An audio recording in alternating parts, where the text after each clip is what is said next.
hours of 1 and 2:30, it gets pretty speedy because people are still in bars. Mm-hmm. But after around 3, this, like people around 3, everything starts to clog up again as people leave the bars. leave the And bars. then that blends into the early commute. Yeah, the super early commute. Yeah. It's people trying to beat the rush. It's so weird because it's not that, like, going down to Palo Alto is farther. It's a good 22 miles. Sure. Yeah. From San Francisco, you mean? Yeah. And just getting over to where Tom is not that. It's like, what? Where's Tom? Where would Tom take me?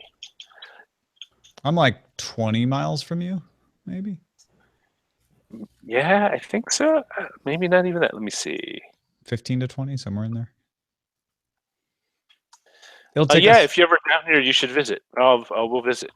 Yeah, if you fly into Burbank, you're near Roger. If you fly into LAX, you're near us. I got a couch that folds out. I got a father-in-law. Right. I have a baby.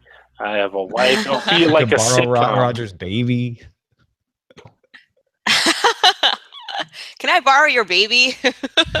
Whatever your website, the one you were running when you first started. Oh yeah, I haven't updated that in a while, but it still gets new likes on Facebook. Santa Monica. I have a website like that I started in 1996, and I still have. And I updated it recently with a post, which was the first post in like 4 years. And apparently that's now my period of posting, because the post before that one was also 4 years. It's crazy to think the web's been around long enough for that. I know. You're 25 miles away from me, Tom, and 25. downtown Wow. LA is 11 and a half miles south of me. And it's weird because this. Oh, go ahead. Oh, sorry. Can I ask one more question before we get we're started? About to start too. So I can do to adjust the I'm getting some weird audio hits from you, Tom, where you're getting garbly for a second. Is there anything I can do to mitigate against that? That's just bandwidth stuff. You could lower your bandwidth. Oh yeah, make sure to go back to your thing and make sure the sliders. Oh yeah. It's I set it to low. Yeah. Okay. Yeah. I think it reset it when you log back in. Oh yeah. Okay. Good. All right. Cool. Let me Hopefully that helps. Make sure everything on the sharing work. All right, I'm gonna hide. All right. Are you ready? I am ready. Let's do it. Here we go.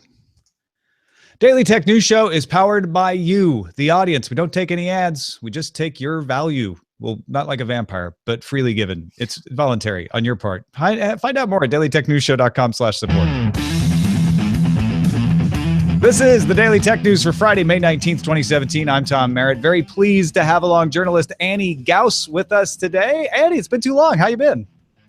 Good. How are you? I'm good. Annie is well prepared. I feel like maybe better prepared than any of us who do the show, because this is what you do. You do the same thing we do. You just read tech news all week long, right? Like obsessively, and speed read them and pull out the facts and drop them in various documents. So yeah. Wow. This is like second nature to me. It's pretty much the same thing. We're going to talk a little bit about what Medium is up to. Yes. We talked a while ago about how the fact that they're charging now $5 a month for a premium version, and they added one of their first big new features today, which is audio versions of exclusive stories. So Annie and I are going to kick that idea around and what that means for them. But let's start off with a few tech things you should know about. A source tells CNBC that Tim Cook has been testing a device that tracks blood sugar that connects to an Apple Watch. Well, that's interesting. Very interesting. Yeah. So you were saying that this is going to be huge for people with diabetes if it turns out to be true. I think so. And something to note is that this is obviously something that a lot of people deal with. I read that today that 29 people in the US have diabetes, and this is also going to translate, I think, into a lot of technological development around this, as we see with what Apple's doing, presumably. Google's health division, Verily, also is working on diabetes management products, and a lot of startups are doing this too. So I think if Apple can be successful in this and be the first to market, this could be huge for a lot of people. Yeah, 29 million people. Yeah. iAfrican.com reports that Egyptian MP Riyad Abdul Sattar has drafted a bill proposing Egyptians be required to obtain a license in order to use social media. The bill would require your name, ID number, email, username, and which social media platforms you intend to use. Failure to register could result in prosecution by the Ministry of the Interior. A similar bill banning anonymous posting and requiring similar registration is being proposed in Kenya. This is starting to move. This is something we think of as China, right? And now it's starting to move to other countries. Yeah, I mean, I tried to read the text of the bill, but it was in Egyptian. But do we know, how far does this reach? Does this apply to all social media sites, or is this something that people could potentially find loopholes around? Yeah, if there's any Egyptian speakers out there who can read that draft and inform us on that, I'd appreciate that myself, because the way iAfrican.com wrote it up, it sounds like it's just kind of open-ended, but that means the bill would have to define what a social media site is if it didn't actually list the particular one. So that's a very good question. Yeah. VentureBeat's Evan Blass posted several photos of what he believes will be a new Surface Pro to be announced at Microsoft's event in Shanghai, May 23rd. It shows some new pen and keyboard colors. It does not show a USB-C port. What does Microsoft have against USB-C ports, do you think? I don't know. I mean, my main question is, should I buy this instead of a new MacBook? But I'm very undecided. I don't know. I don't know if either one are actually the best choice next, but I guess we'll find out more next week. U.S. Court of Appeals for the D.C. Circuit has ruled that unmanned aerial vehicles, quadcopters and the like, are in fact model aircraft and therefore subject to federal laws that prevent the FAA from issuing rules and regulations governing them. So that registration requirement, that $5 fee, this court has said, no, you can't do that, FAA. They're model aircraft. The most surprising thing to me was how low that fee was. Yeah, $5 you think they'd want to for stick it to people. Yeah, right. They're obviously using it as a speed bump to kind of make sure that people who flew these stopped and thought about it and really, took it seriously. But model aircraft flyers have fought for the ability to fly model aircraft without registration for years and have been arguing that UAVs, quadcopters, and such ought to be considered model aircraft. So I don't know that this is done. I don't know if there's another appeal that could happen, but it's a victory for them today, for sure. Yeah, cool. Here are some other top stories. A new security tool called WannaCry can decrypt PCs running Windows XP and Windows 7 and Windows Server 2003 that have been locked up by the WannaCry ransomware. Matt Swish of Kome Technologies helped develop the tool. He did build on the WannaKey tool that we talked about being developed earlier this week. That worked for some XP PCs, so now it works for Windows 7 and Windows Server 2003. Like WannaKey, WannaKey extracts info from memory, and it will only work if the infected computer has not been rebooted and the memory location has not been overwritten.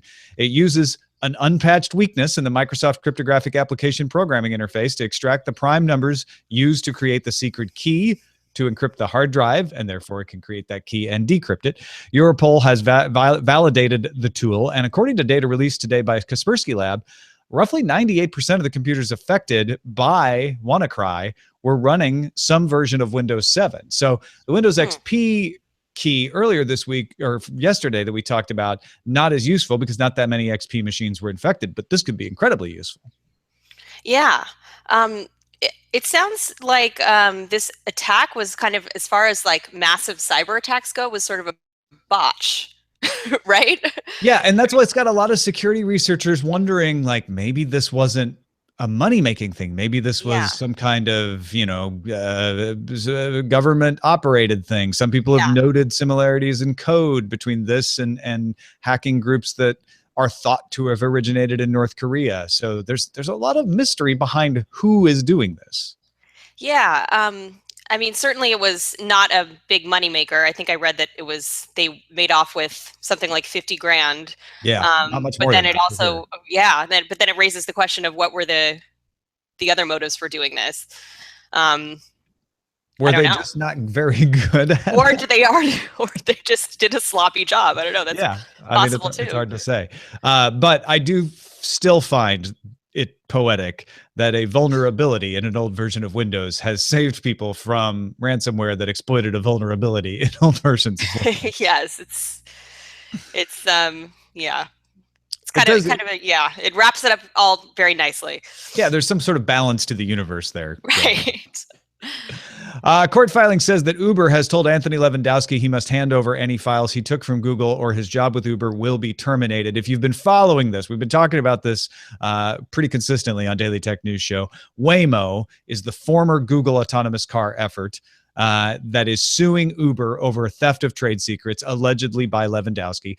Levandowski has pleaded the fifth. He says, I'm not going to talk about any files because I'm going to plead protection against self-incrimination. However, as an end around, the court ordered Uber. They're like, if any of your employees have these files, you need to hand them over, which means Uber has gone to Levandowski and said, you either need to hand them over or we have to fire you, or you have to swear in court that you've never had them, because otherwise we will be in contempt of court. The only way you can keep your Fifth Amendment protection is by not being an employee of Uber anymore. Yeah.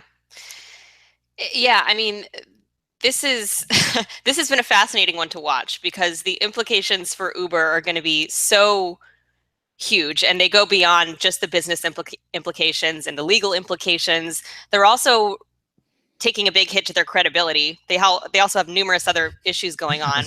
And they don't have a lot of room to take any more of those hits, do they? Right, yeah, and I don't think people are as willing to give them the benefit of the doubt anymore. But they also, have a lot to gain by being perceived as the one who is the company that has the best and the most closest to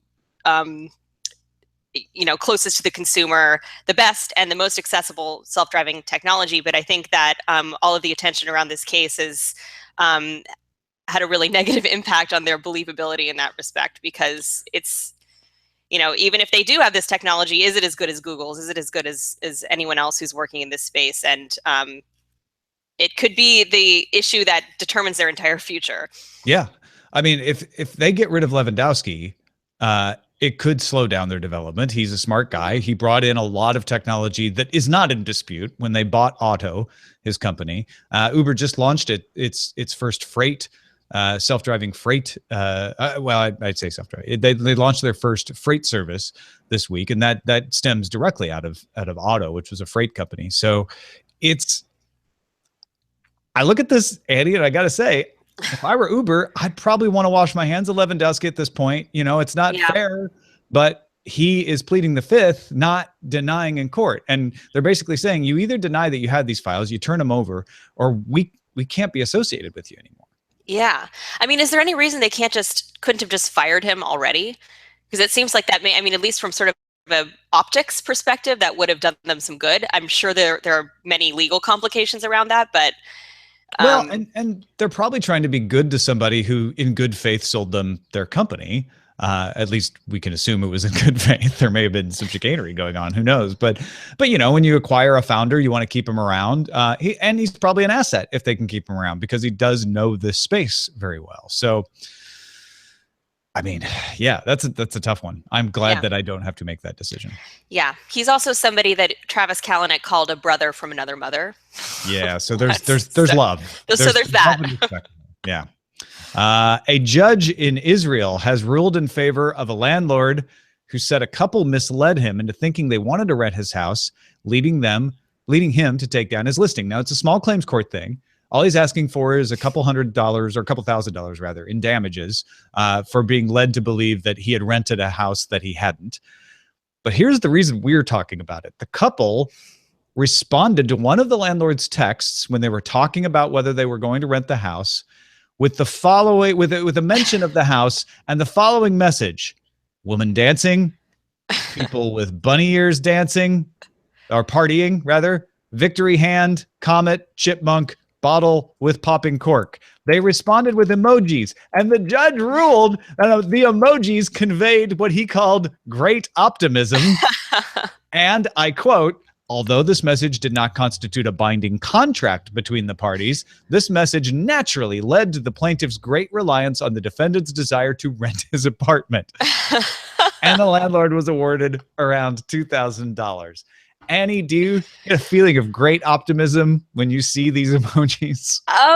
You know, I kind of get the champagne popping one. I kind of get the people dancing one. Maybe the peace sign. By the way, I interpret that as a peace sign, not a victory sign. But the chipmunk, like, okay. I mean, the chipmunk hoarding the nut. Chipmunk, it's got a nut in its hand. It's very excited about that. I don't know. I mean, chipmunks are cute. They have big puffy cheeks. They're cute, but they're also rodents. You know, yeah. Dancing, peace sign, comet, chipmunk, champagne. Yeah. I mean, the champagne one is really, you put that at the end and it's like, we're celebrating because we got the house. I get that. Yeah. I'm not sure chipmunk, I don't know about. All I can say is if any of my emojis can be used against me in court, I'm in big trouble. I love the legal ballet being done here, which is that it's not a binding contract, but it is definitely an expression of intent. And we talk a lot on the show from time to time about whether emojis constitute a new language or new way of communication. And this judge is basically saying, yeah, they are. Like this expressed enough positivity that the landlord understandably thought he was golden. Yeah. Pretty amazing. Yeah. On the downside of social networks, a study from the Royal Society for Public Health and the Youth Health Movement says that Instagram and Snapchat have won. That was a Freudian slip. Instagram and Snapchat have the worst impact on mental health among social networks. Study surveyed 1,500 people aged 14 to 24 in the United Kingdom. Negative impacts expressed by the survey respondents included anxiety, depression, body consciousness. YouTube ranked number 1 as most positive of the 5 social networks they studied. Twitter was number 2 and Facebook number 3. I start to question this study with Twitter at number 2, to be honest. Yeah, that jumped out at me too. Like Twitter does not have a reputation as being a really uplifting place all the time. Yeah. But I wonder what it is about Snapchat and Instagram in particular that maybe it's just the focus on images that can have an impact, but it makes me wonder what it is about those two networks that make them, worse potentially. Especially Snapchat. Instagram is well described as causing that fear of missing out and sort of believing that everyone else has an ideal life because they take these beautiful, perfect pictures. So I understand that one a lot more than Snapchat. Snapchat's whole raison d'etre was that the pictures are fast and they go away. And because of that, you don't obsess about them like you do. It was an alternative to Instagram. So it's surprising to me that it's at the bottom like that. Yeah, and Snapchat is also seemingly a place where you don't feel like you have to polish up what you're showing to the world because it is ephemeral. But I don't know. I mean, it's still image driven, so maybe that's it. Yeah.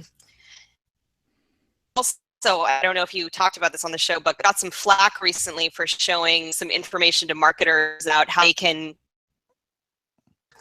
teenagers age 14 to 18, I think it was 14 to 19, they can basically tell if they're experiencing anxiety or depression. So Facebook got some criticism, for trying to leverage that, those negative effects. Yeah, they walked that back really fast, saying that shouldn't have been in there. And the only reason it was in there to show how good we are with the data. We weren't trying to say you could market to depressed teenagers, but optics on that were horrible for them. Yeah. And especially in light of the fact that this is a real problem. I mean, I don't consider YouTube a social network, so I think it's odd that it's grouped in here. But YouTube, I can see being the more positive because you see people having fun on YouTube, right? And I think all 5 of them, though, have that aspirational aspect of everyone else seems to be having a better time than you. Maybe that's why Twitter is more positive, is because everyone's so miserable on Twitter complaining about things. It doesn't make you depressed because you're like, wow, people are even worse off than I am. Yeah, that could be it. Like everyone here is such a jerk that maybe I'm not so bad. Yeah. Finally, earlier this week, Google announced an SDK coming for Google Assistant, so more third parties can integrate it. We talked about that a little bit. Thursday, Google formally launched the Assistant Directory, where you can find what third-party content is available. You can get to the directory in the Assistant app and browse through it by category. And unlike the Amazon Echo, you don't need to install You just ask the assistant to use one of them. Once you know it's there, you can say, hey, assistant, tell the New York Times that I want to hear its headlines or whatever. Some even respond with generalities. So you can say, I want to fly to Omaha on Monday, and assistant will pick a flight-related skill or app that it will use to answer the question. You can pick which apps you want to trigger based on certain things as well, although they're a little vague on how much control you're going to have about that. That's still in development. But lots of really interesting things coming out of I/O. I was curious what caught your eye.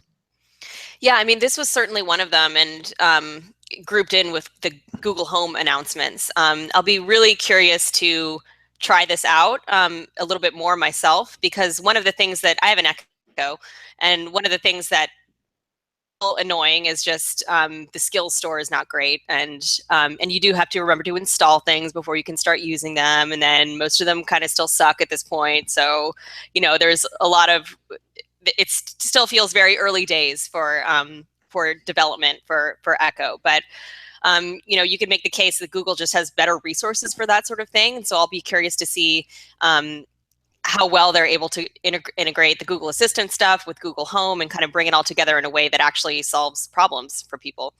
Yeah, I mean, I love that idea that I could just speak to the Google Assistant on Google Home or anywhere and say like, hey, I need to know X. I know there's an app in there somewhere, but I didn't have to look it up. Right. Whereas with the Amazon Echo, I'm like, why don't you do that? On the other hand, you still have to remember what it is. That's one of the things I hate. Like, I use Our Groceries for the shopping app with Amazon Echo now because it has more features than the built-in shopping list that Amazon provides. But I have to remember to say, tell Our Groceries to add X to the shopping list, which, I'm in the habit of it now. But I'll be honest, I can't remember how to tell it to turn on the lights because I have LifeX bulbs and I can't remember the exact phrasing I'm supposed to use. So I never use it. I just use the app. Yeah, there's definitely a learning curve to some extent. And it'll be interesting to see if Google, with their vast resources and can make it more intuitive and make it more conversational. So I look forward to trying it. Yeah, me too. If you want to get all the tech headlines each day, keep up to date in about 5 minutes. Does that sound good? You won't fall behind. Subscribe to dailytechheadlines.com. We're available as a podcast, of course. Available as a flash briefing on Amazon Echo, which I believe you can install by just talking to the Amazon Echo. And available on the Anchor app at anchor.fm, where you can just listen to us and even swipe through stories if you've heard one or two of them to speed you on to the next ones. It's even more efficient. And of course, not only can you get Daily Tech Headlines on Anchor, but you can get more Annie Gauss on Anchor as well. Yes. Subscribe to my show. Go favorite the channels, as they say on Anchor. Yes. And that is a look at the top stories. In fact, I took your story on Medium from your Anchor channel and added it to the Daily Tech Headlines channel today. Excellent. Yeah, so we get a little cross promotion there. And we want to talk about that a little more. Paying members of Medium, as you recall, pay $5 a month. They get exclusive member-funded stories. The idea is to create better journalism, better commentary without having the influence of advertising. And now all of those exclusive member-funded stories will have an audio version. So they'll either be voiced by a professional or the author, depending. And even some non-exclusive stories will have audio versions available for paying members as well. They've got 50 stories available in audio at launch. This is intriguing. It's a little bit podcasting. It's a little bit not. You can only get these audio versions either on the website or in the Medium app. What do you think of this idea of an audio version of a story as a perk? It's the move makes sense to me because it does feel like in the zeitgeist, given as we just talked about, the growing adoption of apps like Echo and Google Home, there should be more demand for audio content. So maybe that is something that people would be willing to pay for. But there is also a good amount of audio content out there already. So is there room for more? Is there room for another editorial perspective that provides an audio experience? And that I'm not so sure about because Medium doesn't really have one. So what is there? They're not the Washington Post. They're not the New York Times. They're not the LA Times. What are people in Medium, what are people paying for specifically? Right. And that, they have a lot of high profile tech bloggers on there and political writers. And so their idea, I guess, is, they've got enough of those that it will feel like you're paying for high quality content. And if for no other reason, there's an accessibility factor here. Instead of text to speech, you have better than text to speech because you have an actual performance which reads better and sounds better, even as good as text to speech has gotten. It never compares to someone who actually knows how to read. So if you need that, either for accessibility reasons or you're just in your car and you're like, hey, I want to go through my Medium stories today, but I can't read them while I'm driving. Now I can listen to them. That's kind of cool. It seems somewhat labor intensive, though. Yeah, it reminds me of, do you remember an app called, was it Umani? I can't remember. Unamo. I always get the name wrong. Right. But did you ever One's use this a app? burger place. Yeah. One's a flavor, and the other is this app you're talking about. Maybe that's part of the reason why they didn't end up succeeding. But there was an app called Unamo a few years ago that I actually used all the time. But it was sort of a similar thing where they had they had kind of a mix of news stories and blog posts like you would find on Medium. And you could pay, there were actual voice actors who recorded many of them. You could have them, as you're getting ready in the morning, they had audio versions that I would listen to. And I used it all the time. But the reason why I eventually stopped using it is because it was kind of business focused and sort of self-help focused articles that I wasn't really interested in. And I guess the business model didn't end up working out because you have to pay people to do the recordings, and they were paying professional VO artists. Yeah. So I would guess that just the economics didn't work out for them. But it kind of makes me think of that. And I think part of their problem was that they didn't have that editorial point of view. And they also, you have to pay people, and that makes it harder to keep things going. And they were also free. But yeah, I sort of vaguely remember that app because I think I played around with it a little as well. And that editorial point of view was even worse in that case because it was all coming from Umano. Yeah. Whereas with Medium, that okay, each of the people who writes on Medium is their own editorial voice. So it feels more like a blogging platform. But Medium's trying to pitch it as a unified situation. And that's a tough thing to reconcile. I do not I do not envy them trying to figure out how do you take disparate professional voices and pitch it to people as one product, because it's not going to have one voice. On the plus side, it could be amazing because you're like, hey, instead of a news outlet that has a particular bias, we've got people from literally all over the place. So you can get lots of different perspectives. The downside is that may not sell. People, as much as they complain about biases in other outlets that they don't like, they kind of like to get their news from a place that has the biases they share. Yeah, that's very true. Or people I know, speaking for myself, the news sites that I tend to pay for are one that have something very unique that I'm looking for, focus on a specific niche that I'm very interested in, or they do breaking news really well. I subscribe to the Washington Post because I'm addicted to, the sourcing that they have coming out of DC, and that's interesting to me at the moment. But I think that's, as you said, it's a much harder sell when you don't really have a unified perspective, and it's just kind of here are a bunch of great writers who are going to read their stories aloud to you.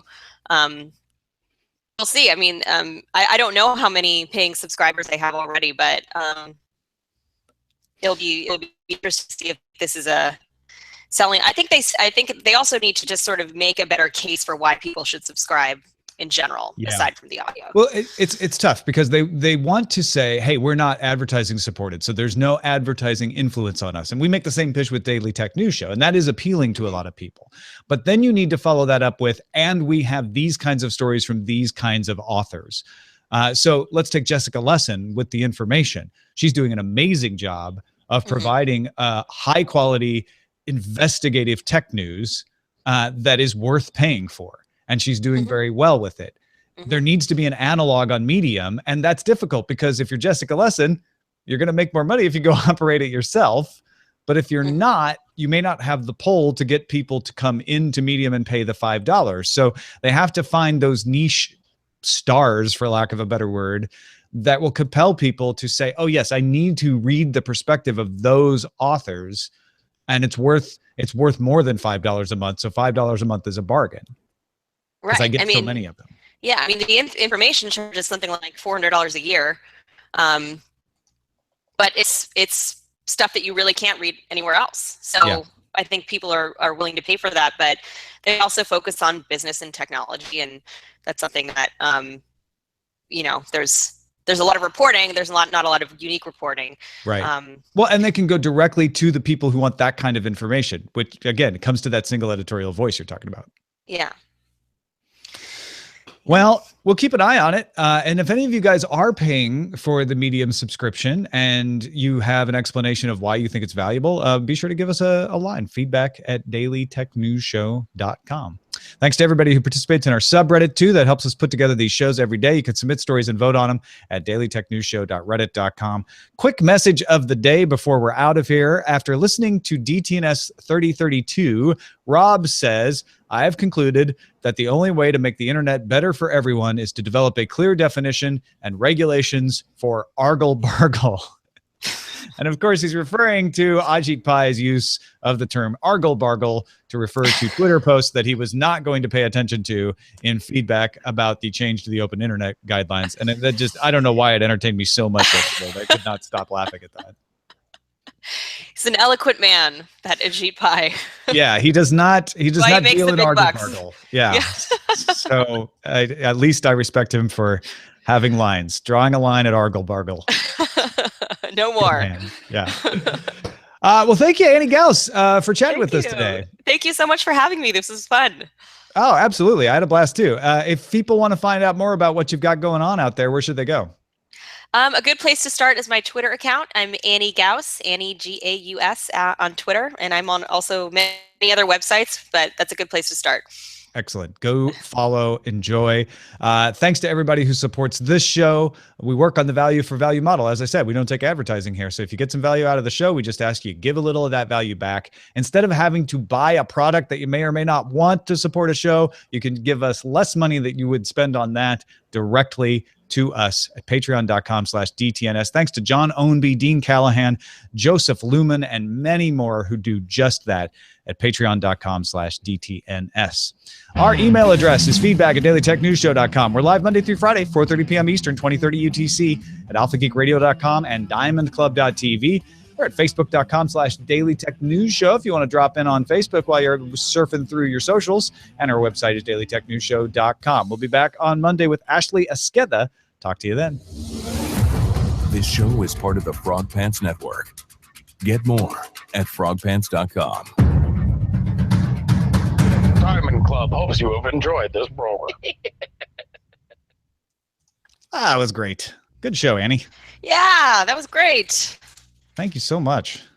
Thank you for having me.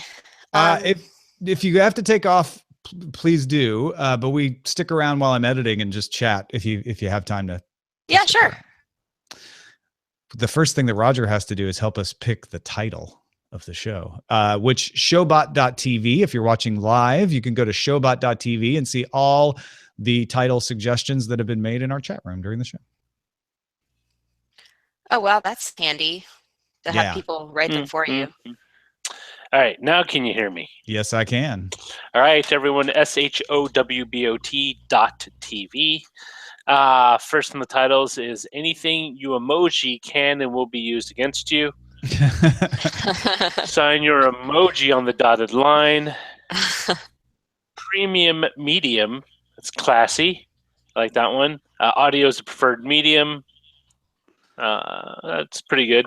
Daily Tech, Argle Bargle, Social ID, I diabetes, like diabetes. Wilford Brimley's enunciation, not mine. WannaCracker, Wanna Decrypt, Wanna Argle Bargle. Oh, WannaCracker, that's clever. I'm surprised I haven't seen that more. Google AI, legal brief emojis. You know, there's one curious thing about emojis is there's no tense involved. There are only some reason why- languages that have no tense, aren't there? Like what? Well, I know Russia has no present tense of the verb to be. Oh, languages. Yeah. No, I mean like. I was just thinking about because of that movie Arrival, because I watched it the other night. Yeah. It's still sticking in my yeah. head. It's like, I just watched that recently too. it's really interesting. It because was it's really short- interesting. Yeah, I didn't like it that much. I have some You did? problems with it. You're one of the first people that said that. Well, I enjoyed it, but what bothered me about it is how they glossed over. It seemed like they went from, oh, we've managed to figure out that he's saying his name with this blob, to being able to communicate abstract like thoughts and like I'm like, how did that happen in the course of like a week? Like, And here's the thing: I read the short story that this was based on a long time ago. No, a long time ago, but like a year or so ago, before the movie came out. And in the short story, it takes you very carefully through that. It explains like the trouble they had to go to be able to get from one point to another. And so in my head, I just made that jump while I'm watching the movie. I'm like, oh yeah, because they did X, Y, and Z. But yeah, if you don't have that story in your background, it is kind of a jump. Yeah, it's a huge jump, but especially like I realize that it doesn't make for the fast-paced filmmaking necessarily, but I'm like, I would actually like to know more about how they did that linguistically, and I guess I'll have to read the story. I didn't even. BioCow is yelling spoilers in the chat room. Let's just say the movie doesn't have any spoilers in the strictest sense, in that we're revealing that certain things are in the movie, but there's no plot points necessarily being. Well, the short story also, I mean, like the language is a pivotal thing, like communication.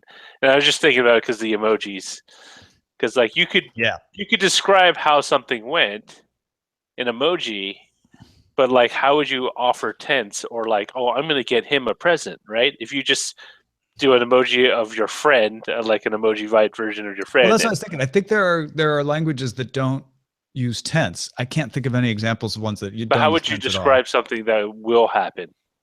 I mean, it's all in context. Then it's more difficult for sure. And that's why, So anything you. I was gonna say anything you can emoji will be used against you should be our title, but I would like to put the shout emoji in it. The face screaming in fear emoji is what Emoji Studio calls it. The one that's like that one? Yes. Like the scream. Yes. Anything, I want to replace anything you emoji with that. So here, I'll put it in our chat room. Like this. Anything you can and will be used against you. I'll send it over to Annie so she can see it. I forgot to tell you we have a chat room, Annie. Let's see. Roger. Can you see that? Are you IMing it to me? Yeah. There we go. Yeah. From a distance, it looks like someone bent over, but sure. That is not the impression I'm going for. That's not the impression I get. Cue the mighty Bostons. No, I like that movie. I was a little annoyed how it seemed there was a bit of the movie missing, like in the middle. Like there seemed like a middle part that connects the end to the middle, sort of, Yeah. It's like suddenly things start happening and you're not exactly sure, like if you miss something. I don't know. Yeah. There's a lot of movies like that kind of do that. The most well-known, not the most well-known, the one that strikes me first is Godzilla, that American remake, or not remake, of a Godzilla movie with what's his name? The guy from Breaking Bad as the scientist. Oh. Yeah. It just felt like two separate movies. It just felt like two different movies. Walter White. Yeah. Bryan Cranston. You know what it is? I always think Bryan Cranston is a character that he plays, not the guy's name. Maybe that's what Bryan Cranston thinks too. I'm just a character that I play. No one knows the real me. Poor Bryan Cranston. Oh man. I don't think he's poor, but poor rich Bryan Cranston. You're very rich, sad man. Poor rich, successful actor Bryan Cranston. I mean, he's not as rich as some, but he's richer than all three of us. I mean, it's interesting. Like, do you take someone's issues with less severity because they are wealthy? Like, if someone, you really shouldn't. No, I agree, but there's something about like, he missed, I don't know, something, his child's recital. I don't know, pick something that's a sob story. Yeah, right. But like, oh, well, lucky he's rich. Because it solves many problems, but not all problems. Yeah. It can't fill that hole inside Bryan Cranston. Yeah.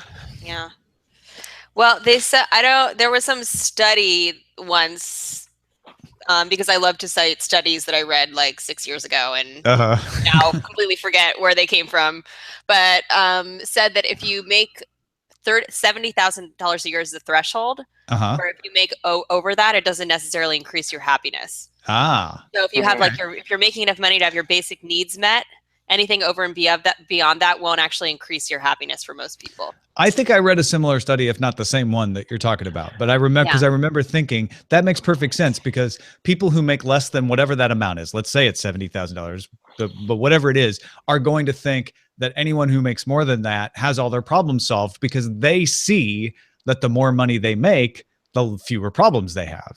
But above $70,000, that stops happening, and the people who are rich, like, you don't understand, money doesn't fix all the problems.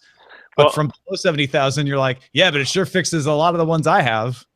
So Ken from Chicago writes in the chat room, Ace Attack Tom married. Poor Bruce Wayne grew up a billionaire, and the only parental figure worked for him. It's so true. Yeah. So true. It really depends on what it is. Like, if it's something that money can't fix easily. There is a smaller pool of potential problems if you have enough money.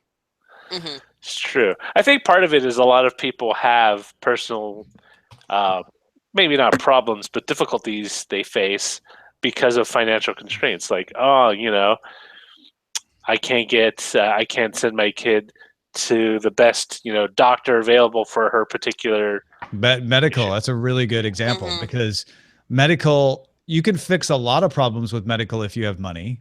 Like, insurance won't cover that, is no longer a problem, but there's still things like cancer that no amount of money can fix. It sucks. I would trade all the money in the world, but I don't have all the money in the world. Yes. I'd like to be one of those studies where they just give people $1 billion to see if they become happy or not. I'd like to get in on that. Yeah, wouldn't you? You said you wanted to be that study? Is that what you said? Yeah, put me in that study. Give me $1 billion. See if I'm happy. I don't think anyone's proposing a study where they give the rich person $1 billion. Maybe you should start a Kickstarter. Here's $1 million. I would like to study if $1 billion will make me happier. Back me on Kickstarter. That's great. It's true, Tom. As I sit here in my huge, expansive swimming pool on my gold-leafed inflatable chair, I've hired only the best scientists to assess my personal happiness. Ken, you're selling out for cheap. Ken from Chicago is in the chat room says he'd settle for only $100,000. You say that until you get 100,000, then you'll just want more. Exactly. It's like, what if I just held out for just a tiny bit more? Stretch goals. No, no, he's right. He's like, yeah, stretch goals. You do 100,000, and then you have stretch goals to see if it makes you even happier. It's actually a valid Kickstarter strategy, to be honest. It's it sucks, especially if you're always scrambling to cover stuff. I remember doing that in college. I was just annoyed. Like, I could cover rent, but I was always skimping out on food. Oh yeah, I gave myself $90 a month for groceries. Costco eats a big chunk of that. Ugh. And you get really sick of eating mac and cheese. And I ate the Carl Buddig meats, and I would buy the cheapest refried beans and some tortillas.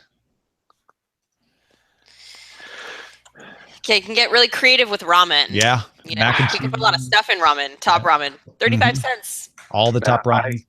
I did a lot of rice. And then, buy a big batch of meat and then just stew it, like cook it and then just freeze it. Yeah. My home cooked meals were spaghetti with pasta sauce, no meat. Sometimes broccoli. I'd put broccoli in the spaghetti.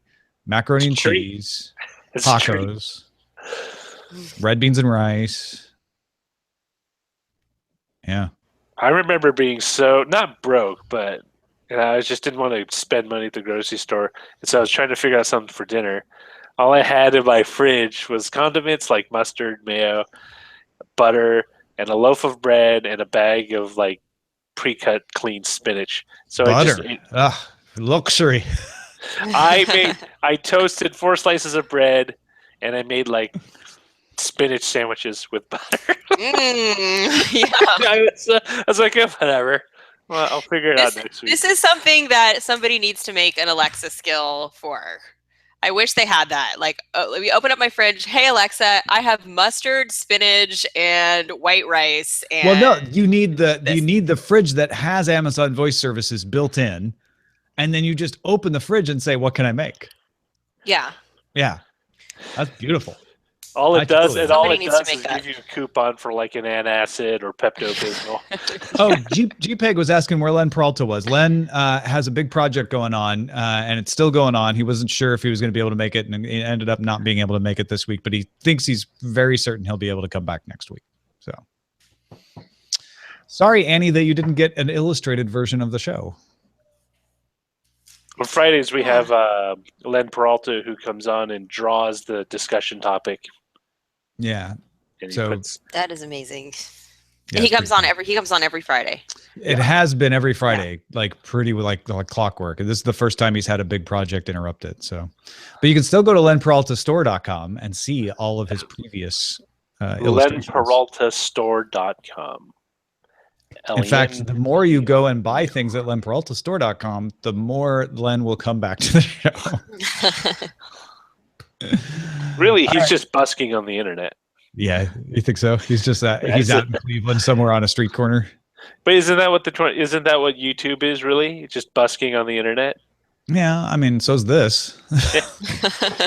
If you're gonna go, people have subscribed to you. At that point, it's not busking, right? Because it's a regular. People subscribe on YouTube too. That's true. And YouTubers generally make their money off of advertisements and brand associations, I think. So they're high-scale buskers. They're like, what was his name? I'm trying to think of the guy in downtown San Francisco with the alien sign. And then he started selling ads. Yes, Frank Chu. He started selling ads. That's when he became the high-end busker. Yeah. Is he still around? Frank. I mean, I haven't seen him in a while personally, but I think if he was not still around, we would have heard something about it by now.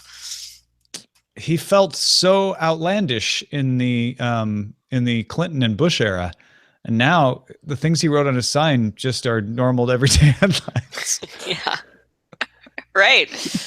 Yep.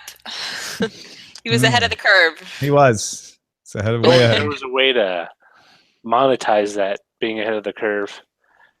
You know, it's kind of funny because you hear those entrepreneurs who are ahead of the curve and made out like bandits, and then some people were so ahead of the curve they were stuck in a psychiatric hospital for a month because people thought they were crazy. Well, folks, we're going to wrap it up. Thanks. Have a great weekend. That was not a commentary on what Roger was saying. Great note to end on. And we will see you again on Monday with Ashley. Monday. Esteda.